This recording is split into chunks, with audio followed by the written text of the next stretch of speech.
સૌપ્રથમ તો હું ગુજરાત રાજ્યના મુખ્યમંત્રી શ્રી ભૂપેન્દ્રભાઈ પટેલનો, નાયબ મુખ્યમંત્રી શ્રી હર્ષભાઈ સંઘવીનો, રાજકોટના પ્રભારી મંત્રી શ્રી જીતુભાઈ વાઘાણી સાહેબનો, તેમજ ગુજરાતના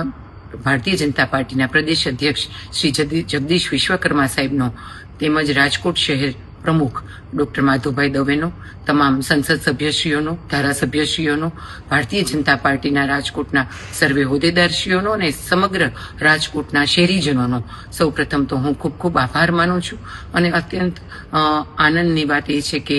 છેલ્લા 6 મહિનાથી અશાંત ધારો જે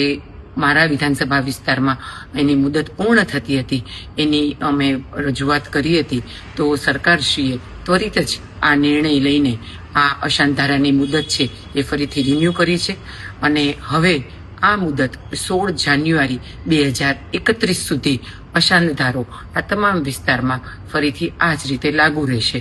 છેલ્લા 6 મહિનાથી વારંવાર લોકોની મારા પાસે આ બાબતે રજૂઆત આવતી હતી. લોકો સતત ચિંતિત હતા અને એ બાબતે ધ્યાનમાં લઈને મેં સરકારશ્રીમાં જ્યારે આ રજૂઆત કરી તો ગુજરાત રાજ્ય સરકારે અને જિલ્લા વહીવટીતંત્ર દ્વારા અને સમગ્ર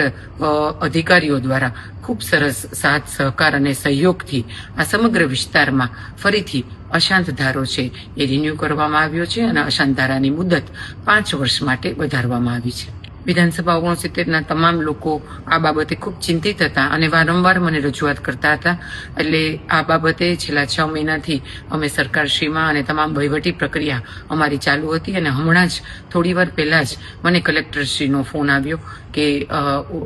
ગુજરાત રાજ્ય સરકારમાંથી આ નોટિફિકેશન આવી ગયું છે કે આ તમામ વિસ્તારોમાં અશાંત ધારાની મુદત 5 વર્ષ માટે ફરીથી રિન્યૂ કરવામાં આવી છે.